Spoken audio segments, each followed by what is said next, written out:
Channel open. Welcome back to WeeklyTrek, a proud member of the Trektricorder Transmissions podcast network, and presented in partnership with Trektricorder.com. I am your host, Alex Perry. What's today's date? The date. Today's show was recorded on May 1st, 2021, and is current through Star Trek Discovery Season 3, so beware of spoilers. All right, let's get into the show. Good day, Voyager, and welcome to A Briefing with Neelix. It's a catchy title, isn't it? WeeklyTrek is a 30-minute news show covering the biggest stories from the Star Trek franchise. We are in a new golden age of Star Trek. There are multiple television shows in production, possibly more on the way, and enough merchandise to fill the Bajoran wormhole. So stick with me, and I'll help you sort the real facts from a lot of the Dominion propaganda that you'll find online. But I can't do this alone, and my guest this week is returning guest and co-host of the Promenade Merchants podcast. It's Heather Kirby. Heather, welcome back to WeeklyTrek. Thank you so much for having me back, Alex. It feels like it's been a while. I think it's been almost a year. I think it has been a while. I can't believe how quickly the time has gone. Yeah, a year moves very fast or very slow, depending on what's going on nowadays. Well, you know what they say, time flies when you're in the middle of a global pandemic, right? Very true. Well, Heather, you know the drill. I want to know something that's got you feeling good about Star Trek at the moment. What's got you moving at Warp 10? So what's got me moving at Warp 10? Well, lately, since there's no new Star Trek on TV right now, I've been diving into some Star Trek music by some bands who are making songs dedicated to Star Trek. So I first dove in on my Star Trek music experience with Boldly Go, which is a Star Trek punk band. And then I started diving into the 5-year mission soundtracks. I've only listened to year 1 and year 2. I don't have year 3 or 4 yet. But yeah, it's been a lot of fun just seeing the different ways that Star Trek inspires people and being able to listen to that on a regular basis. It's pretty cool. Yeah, it's incredible the way that people find to express their fandom, right? There's obviously the lame version of it, which is what I'm doing right now, making a podcast. Exactly. And then there's the super cool version of it, which is making music out of it. And I think the work that Boldly Go band does, a former guest on this show, Foz Rutten, is the lead singer in that band, and 5-Year Mission, who you can hear a lot of over on the Trek Geeks network. Yeah, I mean, it's fabulous stuff, and it's just a fun way of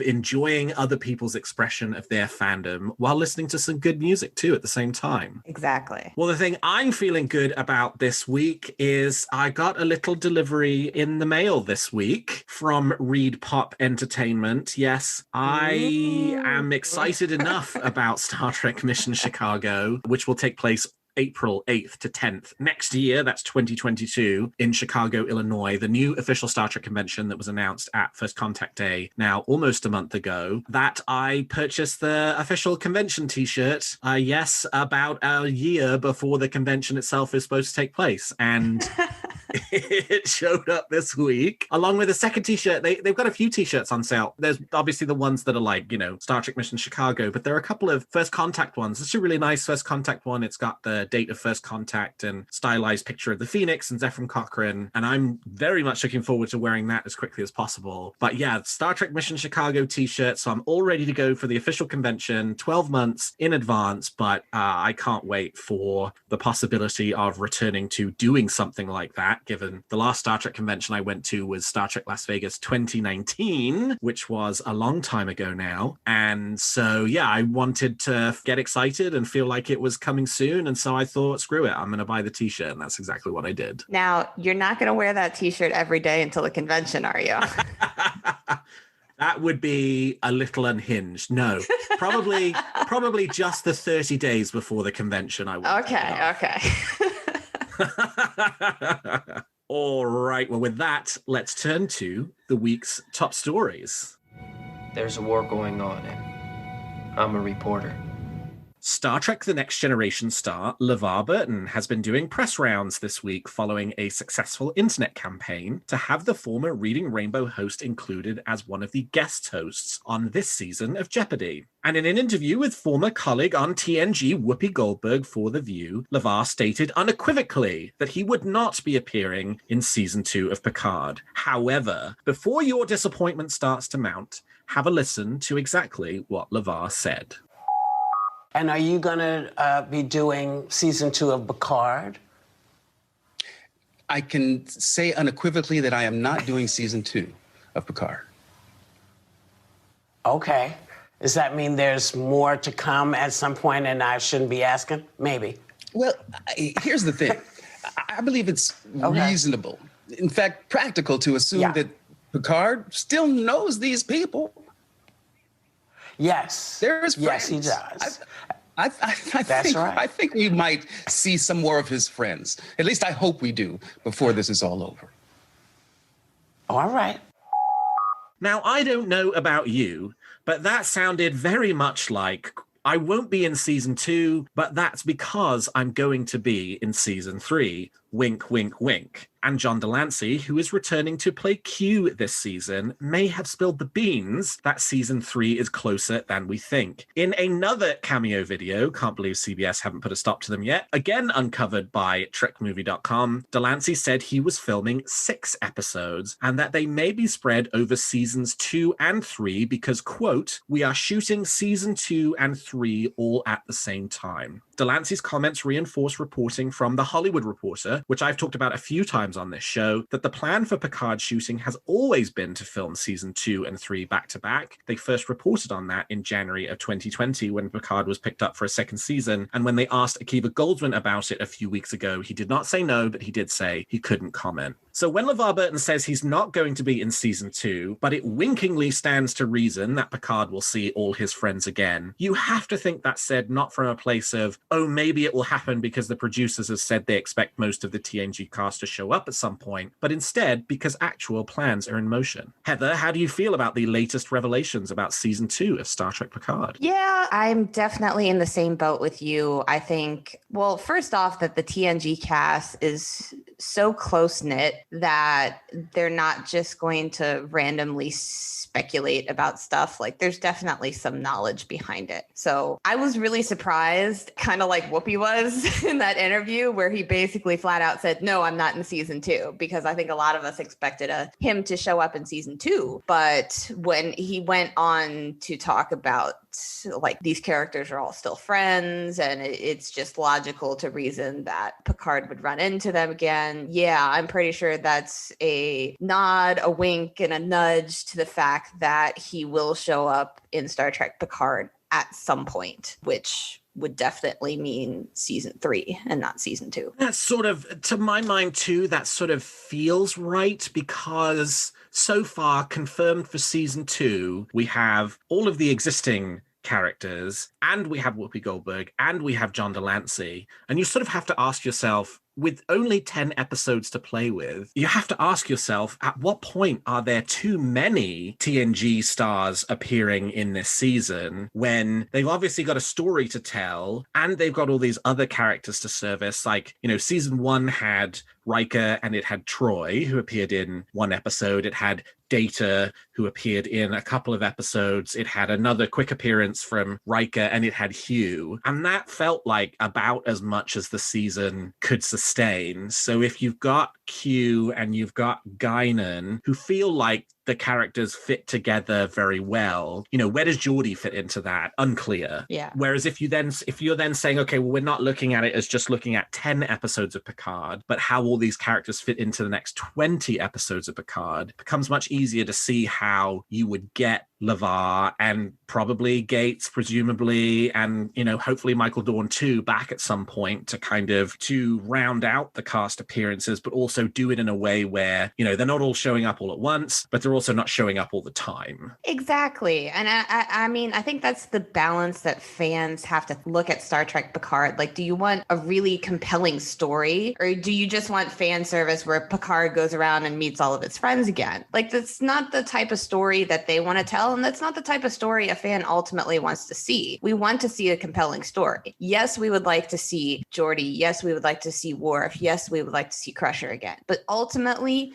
we want to see a compelling story that Picard and these new characters that we were introduced to go on. And that if any of those characters show up, they have more to do than just wave at the camera, right? Like, there was a lot of talk about in Picard season 1, the appearance of the Stargazer Doctor in episode, I can't remember if it was 2 or 3, Dr. Ben-Ayoun, and lots of people saying, oh, well, why couldn't that have been Crusher? And it's like, did you really want Crusher to appear in one scene, in one episode, to just come in, deliver some plot-worthy news, and then exit for the remainder of the season? No, if these characters are coming back, you want them to have a serious and substantive role in the story, but there's only so many spots and spaces for that. And so you are going to want them to be spread out, because if you've got 10 returning stars appearing in one episode, none of them are going to have anything substantive to do, right? Nepenthe is sort of the perfect version of that, where you have this whole subplot set around these 2 returning characters, Riker and Troy. You really got to spend some time with them. You got to know the people that they are now and what had happened to them. And that's the kind of experience that I would like for the remainder of the characters. But it also can't be, well, one episode we're going to see Geordi, and then the next episode we're going to see Worf, and then the next episode after that we're going to see Guinan, because it's just too much in that case. Oh, yeah.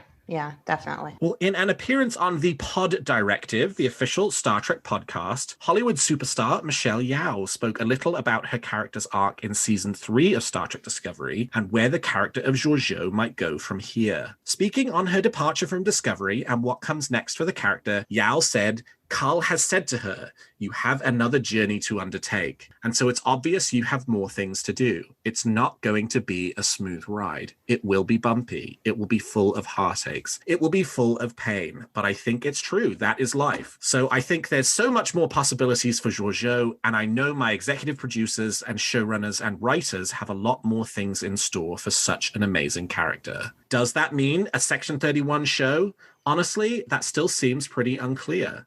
But it certainly sounds like Michelle Yeoh herself is not done with Georgiou, whether that's appearing in Discovery again, on one of the other shows, or in a Section 31 show. The actress certainly doesn't sound like she's ready to walk away from Star Trek. So I think that's a positive sign for Star Trek fans, because ultimately, if Michelle Yeoh wants to be in Star Trek, I am sure the producers will find a way to accommodate her. Heather, what do you think is going on with the Section 31 show? Oh man, that's a hot button topic for me right here. It's the big question for everybody, right, at the moment.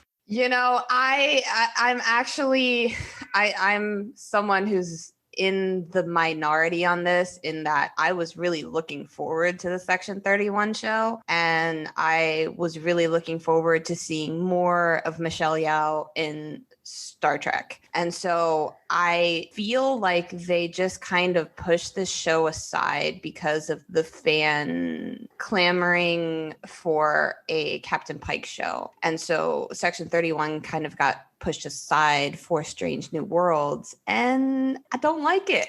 I don't like it. I hope they still go forward with it. I think the character, whether you love or hate the character, just having Michelle Yeoh be a part of our Star Trek universe is incredible, because she is such a wonderful talent, and I want to see more from her. So I hope that some way, somehow, they still find a way, whether it's through a show or returning on other shows, to still keep her and the character involved. And that's all I'm going to say for now, because that has to do a little bit with my prediction. All right. Well, we will save that for the end. But yeah, I mean, as I say, I think Michelle Yeoh gets to choose when Michelle Yeoh is done with Star Trek, right? Mm-hmm. Because it would be foolish for the producers, if she's interested in being on the show, any of the shows, for them not to find a role for her in one of these productions. And that could be a return appearance on Discovery. It could be an appearance on Picard. It could be an appearance on Strange New Worlds. We really don't know sort of what the options are they're considering. And I will say, I was thinking when the investor presentation day and Alex Kurtzman made those comments about how, they were at 5 shows and they probably weren't going to move ahead with another one until one of the existing shows moved off of the air. And so we were like, well, that means it's going to be ages before a Section 31 show shows up. Yeah. I'm actually starting to feel like maybe that's not the case, just because if Picard season 2 and 3 are filming back to back, and if they do decide only to do 3 seasons of the show, which we don't know for sure, they're only doing 3 seasons. So Patrick Stewart said when the show was announced that he had sort of been walked through 3 seasons of sort of story content. And so a lot of people took to mean that meant it was going to be a 3-season show, but let's assume it is going to be just a 3-season show. You know, it's moving out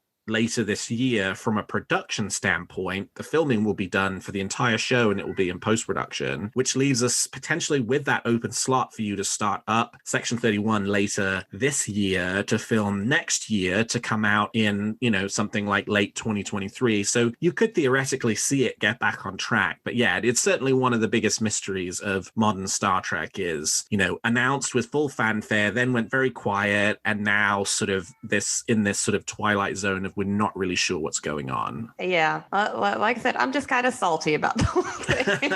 I am. I want more Georgiou instead of Captain Pike. But like I said, no, I'm in the minority on that. But yeah, I'm here for more Georgiou. Definitely.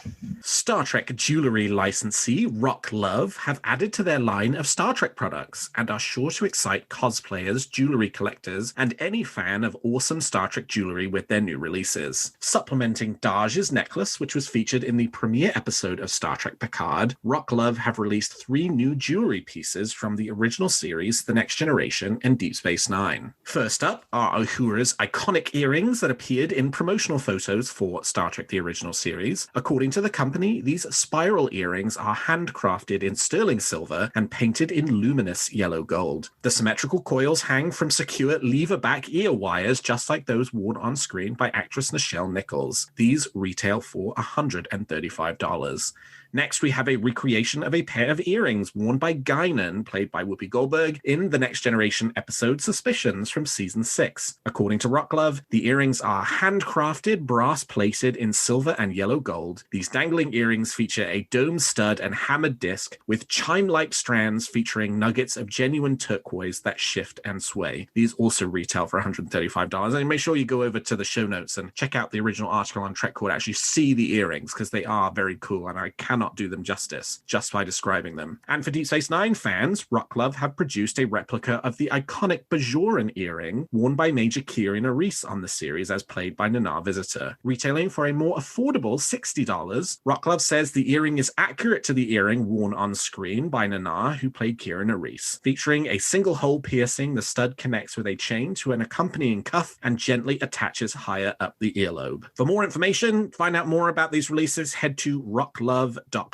Heather, do any of these earrings interest you? And are there any other Star Trek jewelry pieces that you'd like to see Rock Love make? I don't. Yes, I'm a woman, but I don't actually wear earrings. But I think they're absolutely beautiful. I love the fact that they're taking the time to recreate pieces like that, because it's not just something that people will wear for cosplay. It's something that people will wear and it'll have a lot of meaning to them because, you know, it's something they saw one of their favorite characters wear on screen. So I think they're incredible. I heard some people, when I first looked at the article and some people were sharing the article, they're like, oh, well, I wanted to buy some like just as a keepsake, but the price is really high. Honey, I'm going to tell you right now, as a woman, that's what jewelry costs, okay? The price is not that high. Because they are made with quality materials, sterling silver, plated in gold. The price point is actually really reasonable for that. So yeah, they're a good quality and I really like them. I especially like the Kira one. I might consider buying that one. As for other Star Trek jewelry, I don't know. I'm going to have to think about that. There's not really anything that jumps to my mind, except for since they did Kira's earring, I think it would be really cool if they did Ro Laren's as well. Oh, that would be cool. Yeah, that'd be a cool one to do as well. Yeah, I mean, I might get the Kira one myself, you know, not to wear, but just because, I don't know, when was the last time anybody made a Bajoran earring sort of replica? I mean, just from that perspective, if you're in the sort of prop replica collecting kind of world. I mean, that's a great piece. And as you say, you know, especially the Uhura and the Guinan pieces, they don't scream Star Trek at you. If you wore those out of the house, no one's going to come up to you and be like, you're wearing a Star Trek pair of earrings. Exactly. You and I are pretty intense Star Trek fans, and I don't know if we saw either of those two sets of earrings out in the wild that we would go, are you wearing Guinan's earrings from the season 6 episode of The Next Generation Suspicions? Because they look really familiar to me. You know, that's a deep cut. I would think like somebody like Jim Morehouse would probably be able to point that out, but a regular person, no, not really.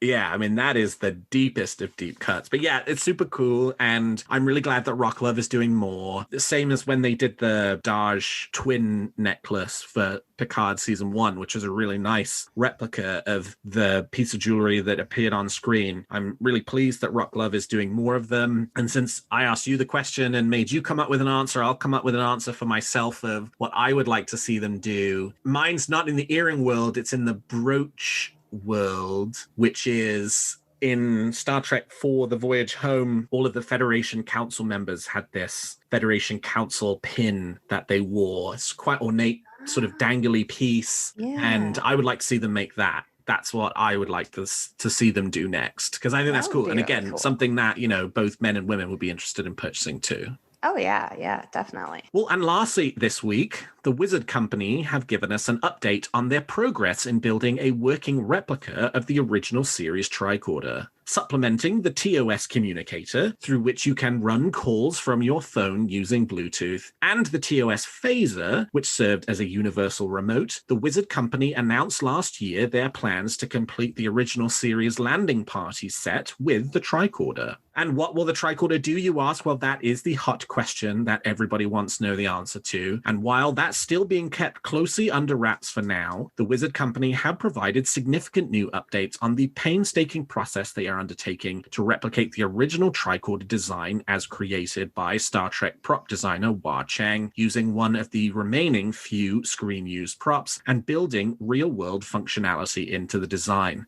Most excitingly, the company is planning to bring to life a feature that was only static on the original prop, which is a rack of removable data disks inside the tricorder housing. Heather, what do you think about this impressive effort to recreate the original TOS tricorder? I think it's incredible. I mean, I was just reading the article when you sent it to me, and I had no idea the amount of work that they put into something like that, just to get the detail right, as well as to add functionality to it, makes it such an incredible piece for any sort of collector to have. And it's just, wow. It's like they want to add so much to it, which it probably didn't even do in the first place as a prop. It was just a box, and then they added the beeps and whirs ahead of time. And this is something that is going to be so unique and so true to the prop that inspired it, but also something much more. And I look forward to seeing what it looks like when it's done, because it looks like it's going to be a really, really cool piece. Yeah, I have the communicator, and it's very cool. I got it as a wedding gift. I have to admit, I never really quite figured out the Bluetooth functionality to it, but I did manage to get it. I mean, that's because I'm an idiot, not because there's something wrong with it. But it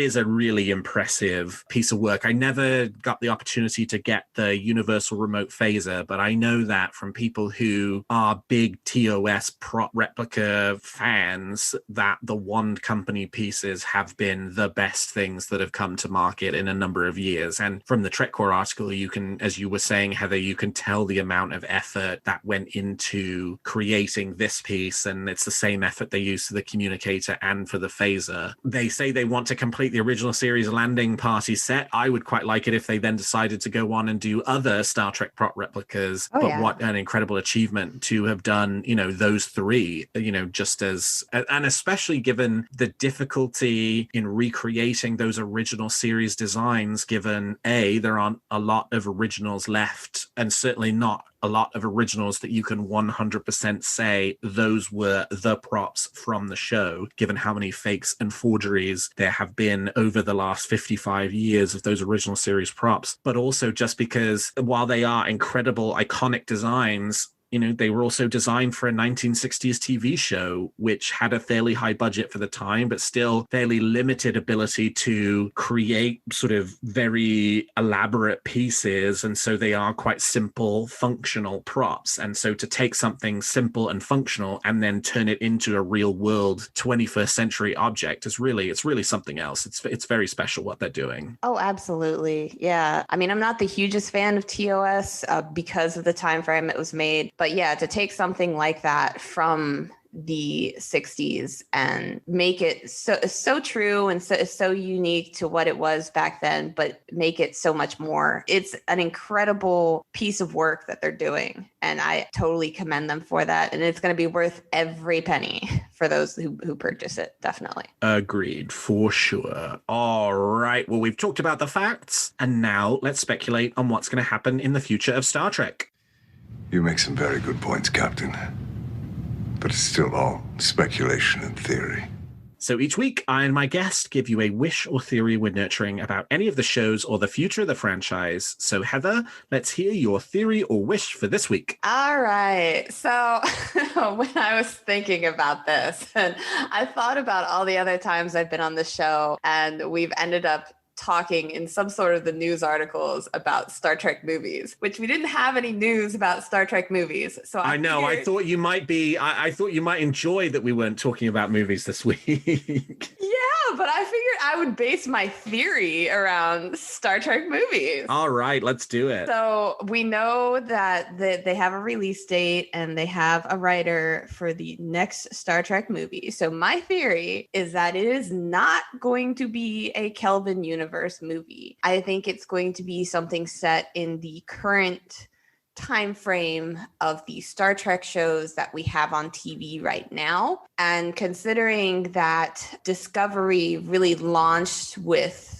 two big stars to help get them off the ground, two huge movie stars, Jason Isaacs and Michelle Yeoh, I think somehow that either one or both of those actors will play a role in this new movie. Interesting. Yeah, a couple of people have mentioned to me thinking that, maybe the Section 31 show could turn into the next Star Trek movie, and that's the direction they'll go in, because Michelle Yeoh's, as you say, a big superstar, and, that could sort of port over to the big screen. But you're right about Jason Isaacs too. That's a very interesting one. Of course, we haven't heard any more rumblings. He was sighted in Toronto around the time that filming for Star Trek Strange New Worlds got off the ground, and has been pretty circumspect about whether he had any plans or intentions of returning to the franchise other than being interested in doing so. So, maybe that will ultimately come to nothing. But yeah, that would be really interesting. What kind of things do you think? I mean, I think I would love a Lorca Giorgio face-off movie, but what would you like to see? I don't know. Like I said, I think the two of them could potentially be involved in the movie. I have no idea if they're going to be like the sole story, or they're just going to be one part of whatever the movie characters and cast will come to light. I would love to see more of the Prime Universe Lorca and the Prime Universe Giorgio, because I mean, if you follow the Discovery novels, we know the two of them have met and had a relationship before all this mirror universe craziness happened in season 1 of Discovery. So I would kind of love something like that, because they're both fantastic actors, and I love seeing them play these more evil characters, but I like to see them play the good guy too. Yeah, I mean, so far we just know nothing about this upcoming Star Trek movie. Hopefully we will start to learn some more details soon. I have to think that if June of 2023 is the release date right now, that April of 2022, aka the official Star Trek convention in Chicago, could be a good place for them to start rolling out some details about that movie, since it will almost certainly probably have to be filming by the time that the convention rolls around. Oh yeah, it's going to have to start filming sometime in 2022 if they're going to release it in 23. So yeah, that would be a good time for him to get more details about that in April. So yeah, that would be exciting. But we'll just have to see. It's all theory, just having a little fun with it. But yeah. Yeah, as always, total speculation. We're probably both wrong about both of these wishes and theories, and I have thousands of them behind, 103 of them behind me that probably didn't work out. But my theory this week is that we are in a crunch period to know whether Star Trek Prodigy will precede Star Trek Lower Decks as the first Star Trek show on air in 2021, or if Lower Decks itself will be the first Star Trek show on air in 2021 on August the 12th. So Jen Tift and I had a conversation about this on the episode we did on wrap up for First Contact Day. And I was saying, I think, Lower Decks is going to come first, then Prodigy, then Discovery. But given there's not enough weeks in the year after April 12th for them all to run concurrently without Discovery starting on literally the second to last day of 2021, that there was going to be some overlap. And Jen very convincingly talked me into the idea that actually maybe Prodigy was going to come before Star Trek Lower Decks will. Well, we're sort of running out of runway for that to be the case if there's not going to be any overlap between two of the shows. So if